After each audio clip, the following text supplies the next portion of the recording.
Tonight, sport and politics make a potent mix. We now need to get Casement over the line and built. And that's the 3 regional stadia. This cannot just be about Casement and the Euros. It cannot be about that.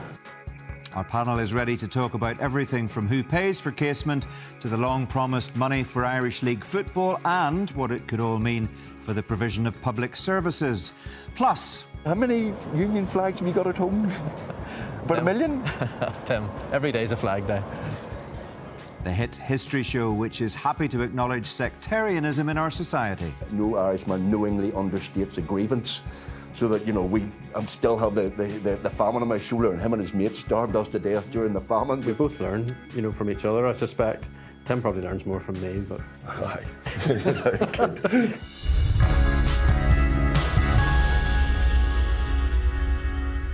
Hello. Politics and sport often collide in Northern Ireland, and this week provided the perfect example when it was confirmed the GAA will partner with the IFA to host the Euro 2028 Championships at Casement Park in West Belfast.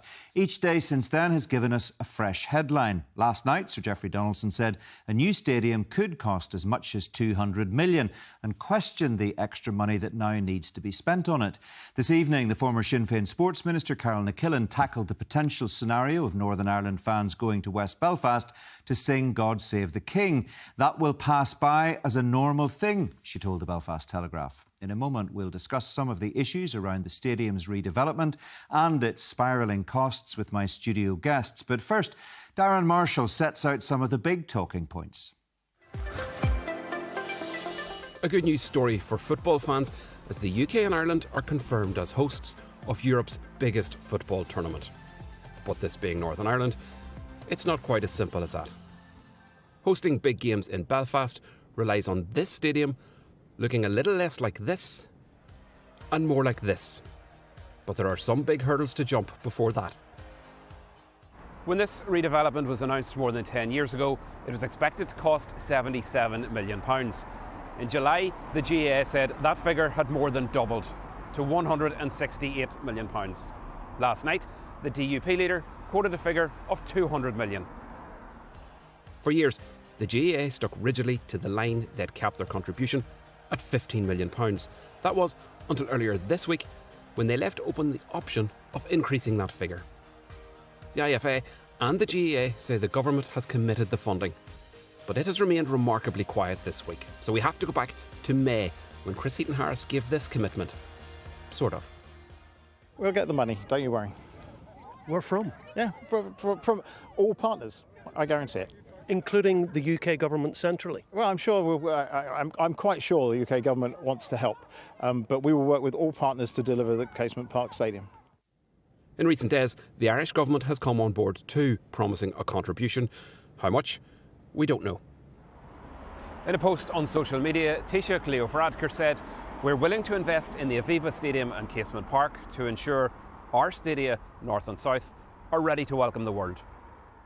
When the executive committed to stadium redevelopments at Windsor Park, at Ravenhill and at Casement Park, it also pledged a significant investment to local club grounds. And that hasn't happened. Going forward, it's vitally important that the infrastructure which kept this little country going through the darkest of days is supported and helped and benefit from the funding. That's where it needs to be at, Stephen. It cannot just be suddenly because the Euros have been awarded, you know, to Great Britain and Northern Ireland, that suddenly this money becomes available, because politically it would seem wrong if we couldn't host it because we couldn't get money to a stadium. But listen, folks, remember who have been around, who have been waiting for a long time to be helped and supported, and I make no bones about saying that. This issue around the sub-regional stadia and the club and community grounds, I think that's a separate one. It's a devolved issue. It's one for the executive, and you know what? If anyone wants to get round to him and sort that one out, there's a big building, Parliament building's been lying empty for a year and a half. That's where we have that discussion. There are so many unknowns about the Euros coming to Belfast, but one thing seems almost certain. For Northern Ireland, it's Casement Park or nowhere.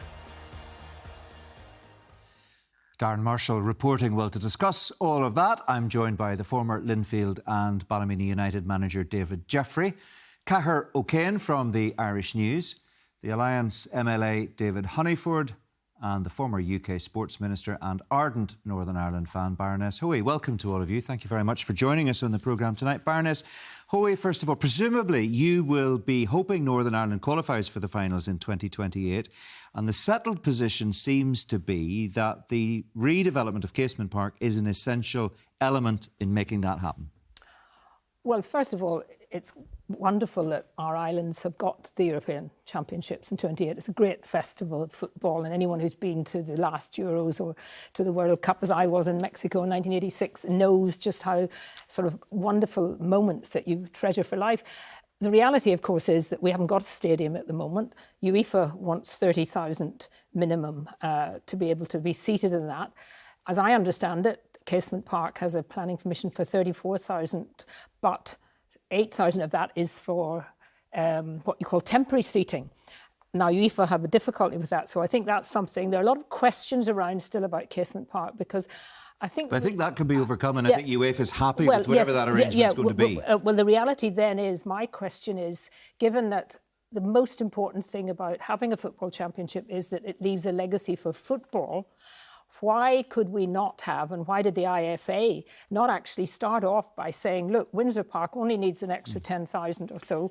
Why could Windsor Park, which is the home of football in Northern Ireland, not have been this? So, well, that's an interesting point, and we could talk about it, but the reality is that, Kate, we are where we are, and the only way that these games are going to be played in Northern Ireland in 2028 is, apparently, according to UEFA and according to the UK government, if Casement Park is built in time. Well, I mean, that we will see about that, because the Casement Park is going to have to be completely redeveloped at a very, very large amount of money, and I have not yet heard from Chris Heaton-Harris. He's very glibly said, we'll find the money. I think a lot of people in Northern Ireland will be asking, well, if he can find the money for Casement Park, he can find the money for all sorts of other things that are needed. So I think... Is it not good that he says he can find the money? Well, you see, I actually think that the most important thing, as I've said, is what is left at the end of it. And if there is no legacy for football, particularly our clubs, our community sports, all of the things that are desperately crying out, just to have a one-off 5 games, if we even got 5 games, at Casement Park. So I think that there's been a lot of euphoria, understandably, a lot of hype. Come the reality, and I sat through for years the building of Wembley, and I know the difficulties involved in building any big stadium and a big project. Then I think we might not be so euphoric in a year or so. We will talk about the sub-regional stadia with David Jeffrey in a moment or two, but I want you to answer this question. Plan B apparently could be the games taking place in Croke Park in Dublin rather than Casement Park in Belfast. Would you be happy going down to watch Northern Ireland play in Croke Park? I think what Plan B could be is that certainly Northern Ireland would have, as was originally discussed, have pre-training facilities there for some of the clubs to come and train here, to be here, and all of that kind of thing if we can't get a proper stadium. But I personally still think that with the right amount of will, we could get Windsor Park up to scratch, and I see no reason why at the end of all of this, it seems to me the only legacy that's going to come out of a football tournament will be for a sport that is not football. Okay, right. David Huntingford, you're shaking your head. Because I absolutely disagree. But first of all, I want to say, as the spokesperson for the Lions Party, we're delighted that the games are coming here, that we get the opportunity to showcase our people to the world. This is the 3rd biggest sporting event that will happen in World Games, and it's coming to Belfast, and that's to be celebrated. The IFA are to be congratulated with the Ulster GAA for working together and bringing our communities together to be able to deliver this games. It's the only show in town is Casement Park. We need to get Casement Park started and built and delivered. Anything else, with due respect, Kate, to come up with any idea now is always Plan B. We shouldn't be even looking at and bringing obstacles in the way. But David, given the history we have of missed opportunities and broken promises as far as government is concerned, as far back as you want to go, do you actually believe that Casement will be built in time for these games to take place in June 2028? Honestly. Honestly, I do. And if we don't take and grasp this opportunity and run with this opportunity, we will lose the opportunity. And that would be such a disappointment. Legacy, as Kate's talking about legacy is not buildings. Legacy is people. Legacy is what's left for people and what people was there for stuff after. The Olympic Games, is there no legacy in the Olympic Games from 2012? Because the year after it was made into a football stadium. So there's there no for the athletics? Was there no legacy for athletics? So what do you say in direct response to what Baroness Hoey says, that it would be a supreme irony if the legacy left after a football tournament in Northern Ireland would be another code benefiting from a stadium that's been pushed through? My argument is legacy is not at the building. Casement Park was going to be built regardless of the games. The legacy is in the clubs and our grassroots, and having the resources and the ability and people coming into the more sport and more activity.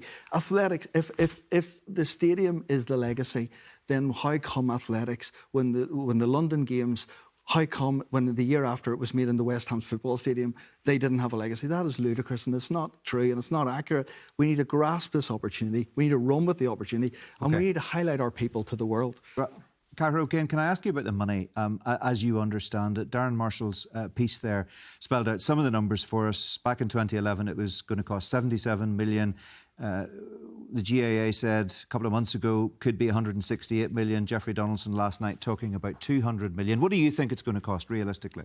I'm not sure where the 200 million figure has come from. There was a market estimate of between 112 and 140 million without VAT. So you're talking 135 to 168 million or thereabouts. So I don't see it stretching as high as 200. It could be at the upper end of that. But you've had Gregory Campbell sort of today asking for 35 million from the GAA and using the word proportional in his statement.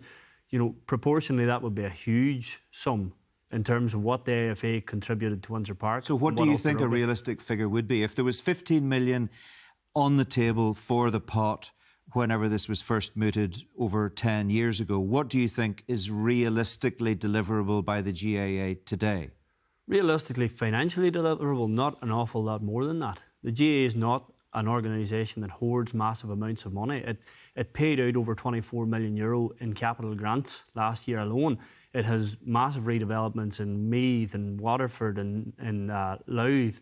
There are so many capital projects ongoing within the GAA. There potentially is, if you really shake the tree hard enough, there potentially is more money there, but it's not going to be 35 million. But Cahir, if the project has doubled in cost, would the GAA's contribution not need to be doubling at least?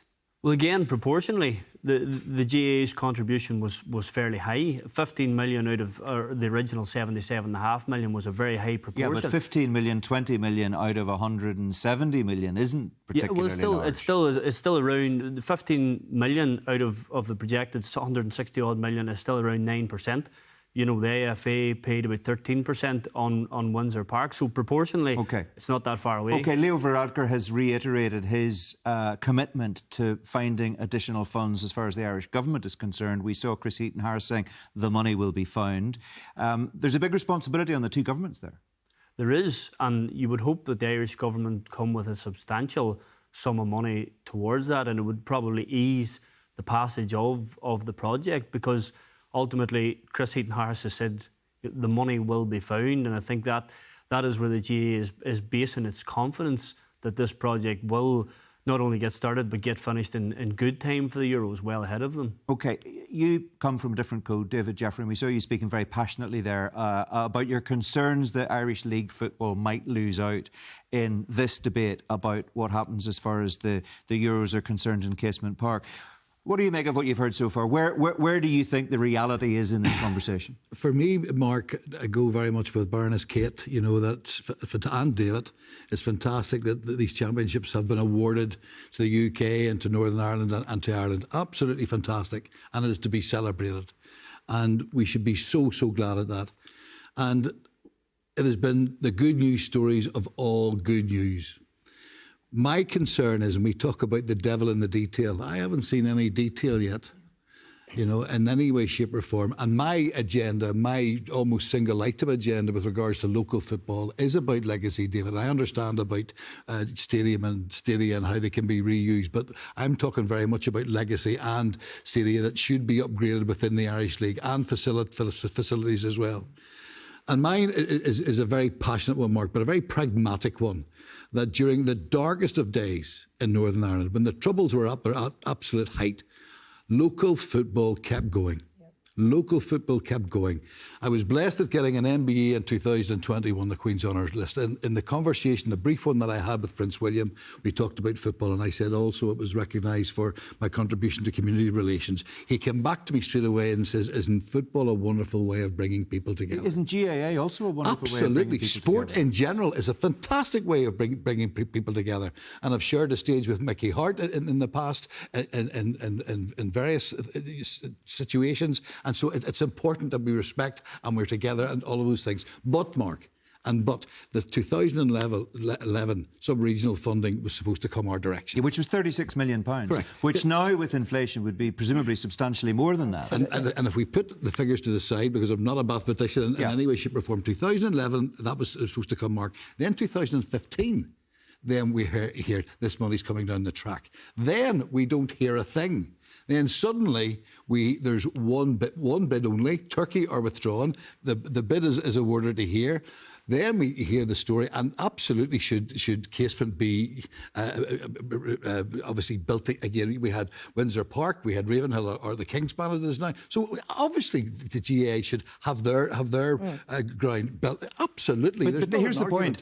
Brendan Mulgrew said in that report that we saw earlier that we shouldn't be conflating these two things. He says the two spending promises to local football and the GAA need to be separated out. Get Casement built. Get it built for the Euros in 2028, and then let Stormont sort out the Irish League when it returns. Mark, this really frustrates me, and this is not with any sort of a political head-on.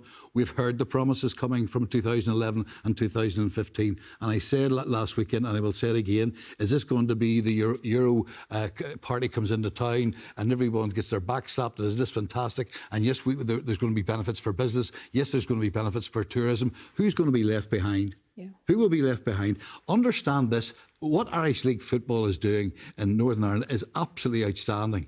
Absolutely outstanding. Last weekend, I was away seeing my granddaughter playing. The whole development of women's football and girls' football. When you think of what we're doing with folk with disabilities, there's so much good work. The football clubs are becoming very much hubs in the community. We're not asking for a fortune, but what we are asking for, Mark, is on the back of all this euphoria and all of this glam.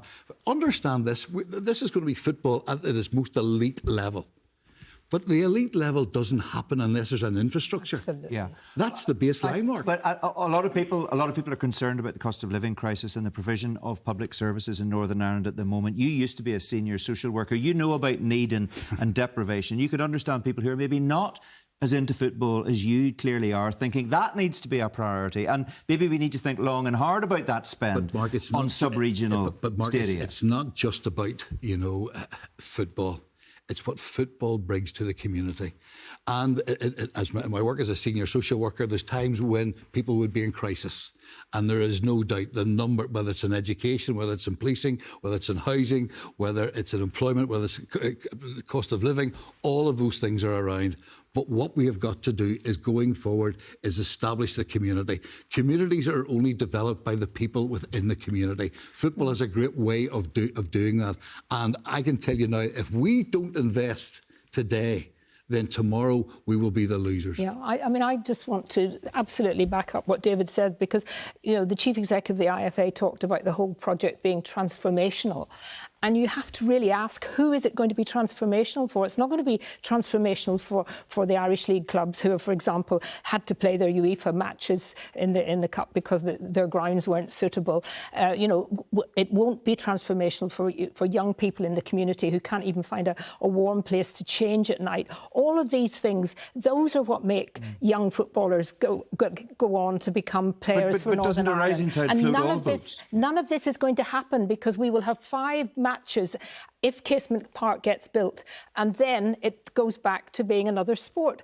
No one, and this is a huge amount of money, Mark, huge amount of money that it's going to spend, and you're not going to end up with the grassroots of football feeling anything other than perhaps, and you know, having had a nice week or two of watching football. But isn't it also many the case of them that, won't even be able to get tickets? Is it not also the case, Kate, that the GAA deserves to have Casement Park delivered? Of course, the GAA deserved to have the Casement, just like Windsor Park deserved to be. And that's football. happened. Yes, but why did the GAA? The GAA got the money at the beginning. The amount it was fairly distributed between rugby, football, and there was lots of legal wrangling, and that's why it's been delayed. It's not football's fault that the local community, you know, made difficulties, and perhaps they still will. Perhaps they don't even want this particular new project. So it wasn't football's fault, but the GAA, you know, they could quite easily be borrowing money from the institutions and pay it back over a period of time. Let me ask you about this. Carol McKillen, a former sports minister, you're a former UK sports minister. Carol McKillen's a former Northern Ireland sports minister. She said tonight to the Belfast Telegraph she believes it's a great thing that the Casement Park development is apparently going ahead. It'll be brilliant to have the UEFA 2028 games played there, and all teams, including the Northern Ireland team, will have their anthems respected at Casement Park. Well, isn't it amazing that somebody has to even say that? You know, that somehow, that someone have to say that, goodness, we're going to be very good, we're going to let you play the national anthem. But it's just a response to concerns that were made. But it's hypothetical, Mark, at the moment, to be talking about... But do you not welcome her comments? Well, I mean, I think her comments are just what any normal human being living in Northern Ireland should actually be saying. But they're a direct response to concerns from football supporters, Northern Ireland football fans, that might not be the case. I am really against this whole project being turned into some kind of, you know, one side or the other side. This is about sport, and it's about particularly about football.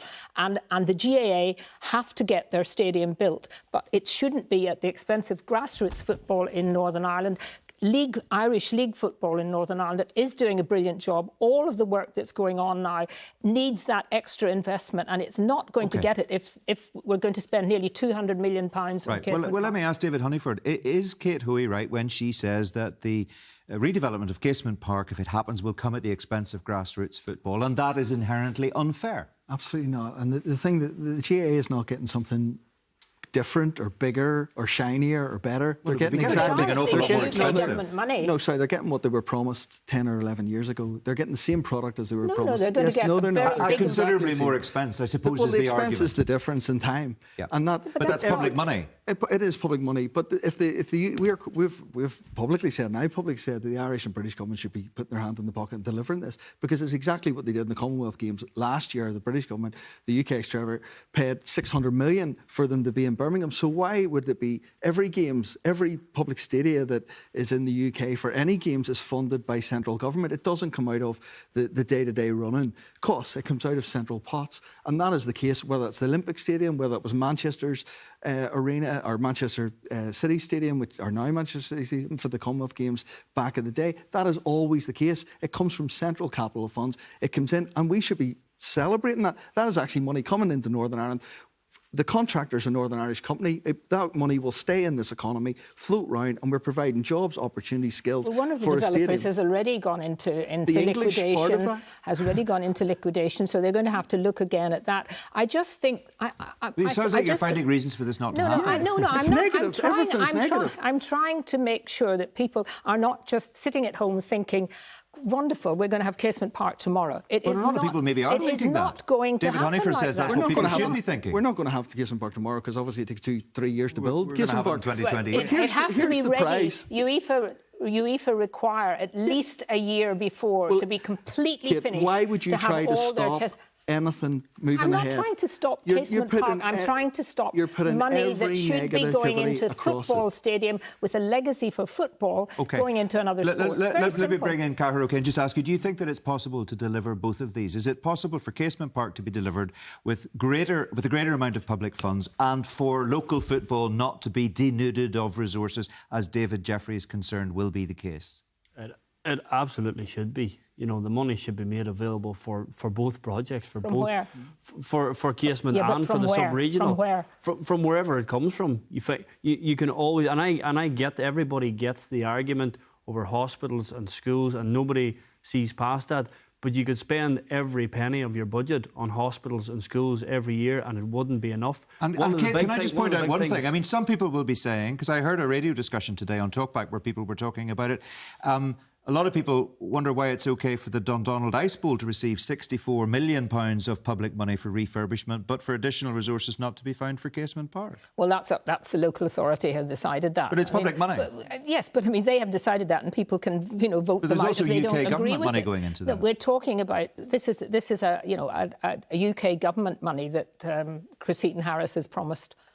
But I have no objection. I have to say, I have no objection to the Irish government putting money into Casement Park as well. And Leo Varadkar has made it clear that that's what he intends to do. We'll see how much in due course. Can you paint a picture for us briefly? We're nearly out of time here. What will local football like if the additional funds that you are demanding are not made available? Casement goes ahead, separate issue, but the local stadia across the country don't get the money they need. Massive slap in the face, Mark. As I say, I don't want to appear to be cynical. I certainly don't want to be negative in any way, shape or form. I want to be ultra positive. I don't want to get into this conspiracy theory. But 2011, 2015, that money was forthcoming. Hasn't come yet. Suddenly we get the Euros award. Suddenly then we talk about Casement. And all I'm saying, I hope it goes ahead. It should go ahead. And will you go, can I just ask you, as we are nearly out of time, will you go and watch Northern Ireland at Casement Park if the stadium is built in time? Well, why would I not go and support Northern Ireland? Yeah. So you would. David and I have probably watched Northern Ireland in as many stadiums all over the world. And will you go to Casement Park, Kate? I've been in stadiums all over the world. Will you go to Casement Park in 2028 if it's Northern there? Ireland were playing in Casement Park, it's a very, very unlikely, that the Casement Park will be built. Yes or no? But of course I would go and watch Northern Ireland. Right. OK, we need to leave it there. I look forward to seeing that. Well, we'll see if it happens or not. Thank you all very much indeed. Now, to more differences of opinion, but you might get a laugh along the way. The award-winning radio series, The Long and the Short of It, has just finished its new run on TV. It's a programme which deliberately puts centuries of tribalism here front and centre. We'll hear from its hosts, Tim McGarry and Dr David Hume, in a moment. But first, here's a flavour of the show. So, how did two presenters from different sides of the community divide deal with our history? Well, flags, gun running and the Orange Order have to get a mention. How many Union flags have you got at home? About 1 million? Tim, every day's a flag day. Well, the Larne gun running is controversial. I'm going to be honest with you, I don't know an awful lot about it, but I don't like the sound of it. But you know, I don't think it was justified. I really don't think it was justified. I'm going to prepare to look into it a bit deeper. Well, we're going to have a disagreement over that, but I think if we look into the context of it and explore things a bit further, you maybe come round to my way of thinking. Well, I'll tell you what, let's investigate it together. Absolutely, I agree with you. Let's do that. The point of the programme is we come from different perspectives, we come from the different sides of the community divide in Northern Ireland. That's right, you're an orange man, I'm not allowed to be. There was a trip to Belnabla in County Cork to visit the spot where Michael Collins was shot. Basically, I want to get you thrown out of the Orange Order, so I'm going to take a photograph here. And like I say, it's an important site, a very tragic site, but I think it's so solemn. I think we could say a wee decade of the Rosary while we're here. Oh, you just carry on. And of course, there's a reference to the title. Well, David, they put you on a hill, and you know why? Because now we can finally see eye to eye. Well, we may see eye to eye, but I don't think we're probably going to agree, but I like to think of this as the high moral ground. Different. That will be From the walls of Derry to Carrickfergus Castle, I met up with Tim and David earlier this week to find out why they think a series about history has struck such a chord with viewers. I think it's unique in that it is history from two different perspectives, which I don't think we have done here in Northern Ireland. We've also Robert Key. I grew up with Robert Key, and we're serious historians, but it's usually one bloke telling you one version of things. This is unique in that there is natural antagonism, and the antagonism is real. David and I I would regard us as friends. I don't embarrass you in front of the TV cameras now, but I would regard him as a friend. But we come from completely different backgrounds, completely different educations, completely different views of Irish history and a lot of other topics. But they have two perspectives on that, and they have it in a way that is respectful, with a bit of humour as well, I think is unique. Do you think that's right, David? No concealing your different backgrounds and worldviews, but you're able to agree to disagree in a very constructive way. Absolutely. I mean, I think often people don't actually discuss things, so it's whatever you say nothing, and keep away from something that might cause contention. But I think it's important to explore these differences and to air them. And I mean, we both learn, from each other. I suspect Tim probably learns more from me, but. Aye. Very good. Well, I think we both learn a different perspective, and then it makes you think a wee bit about that perspective and where would that come from and so on.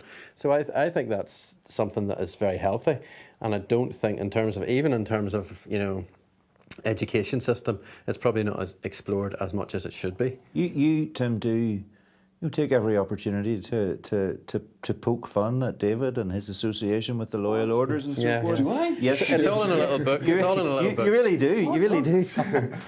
But somehow or other that seems okay. David seems to take it in good spirit. Well, he's a decent, kind man. You see, that's and on a slightly serious point, I met David when I was doing a documentary about Ulster Scots, Tim McGarry's Ulster Scots journey. Again, the whole point was I, from a Catholic background, knew nothing about Ulster Scots. Was there anything in it for Diggs, effectively?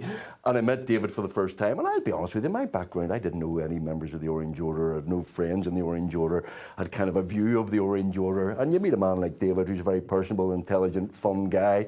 Fun, in inverted commas, for an Orange man. Yeah, but you know what I mean. But genuinely, and he's an interest in history, and I have an interest in history, and it was David who came up with the idea as well, for the long and the short of it, just based on our height differences. And the BBC went, that's a great idea. Yeah, that's a really good idea. The subjects that you chose to cover, David, in this first series of 4 programmes, was Lundy a traitor, Michael Collins, hero or villain, the Larne gun running, they're divisive, the Act of Union, of course. They're divisive, you both have perspectives, but the programme is a safe space to exchange those views with each other.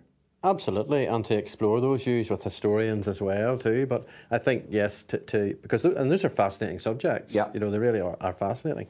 There are lots of different arguments and debate points about each one of those subjects. Did you, when you went down to the spot where Michael Collins was killed, did you learn anything? Did it change your perspective on Collins? Well, I suppose, apart from the fact it took me 7 hours to get there because Tim was driving and took a wrong turn. It's true. Coming to Wicklow first, but anyway, sorry. Lovely part of the world. Well, I didn't know very much about Michael Collins. We didn't learn about Michael Collins in history in school. Anything I would have learned about Michael Collins, I would have read a bit.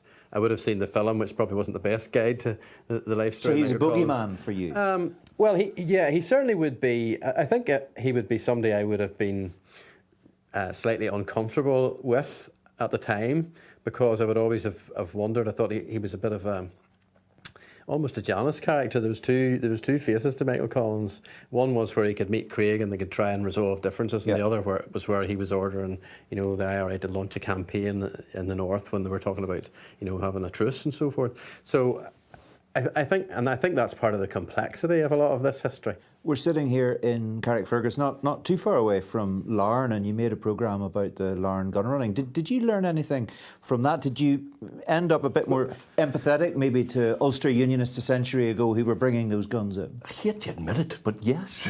and I would. The history I was taught at school, and I'm not criticising my history. I had a really good education. I loved my history teachers and stuff. But there was a nationalist perspective to it. So essentially, you had sort of things like the famine, you had Parnell, you had Home Rule. You had 1916 Easter Rising, and basically the prods were basically ruining it for all of us. And they had this unreasonable campaign against Home Rule. We knew nothing about it, and then they divided Ireland against our will.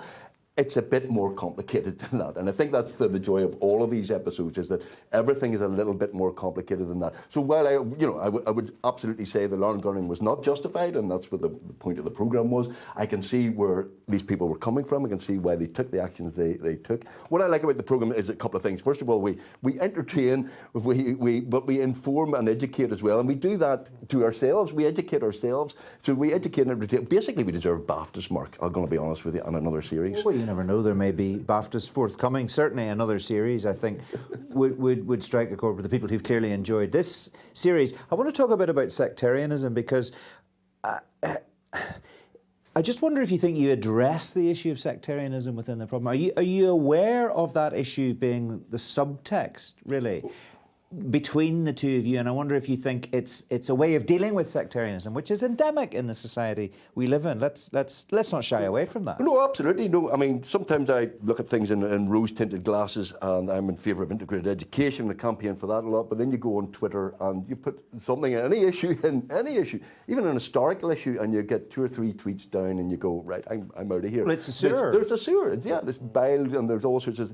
I think what we do, I'm pleased to say that, you know, over the 4 or 5 weeks it's gone out, I've got lots of people coming up to us in the street saying, A, I didn't know that, B, I really enjoyed that programme, and C, all right, I see his point of view, or I see your point of view. And I think that, you know, we're not going to solve sectarianism overnight, but I think we're making a small contribution to mutual understanding, and we're disagreeing also with respect and a bit of humour. You know, you can disagree about the famine, you can disagree about, you know, unionism, you can disagree about 1916, but you don't have to, you know, hate each other over it. Disagreeing agreeably, David, I suppose, is one way of putting it. It is a very different feel, the conversation between the two of you and your guests, from what we see on social media, which is toxic.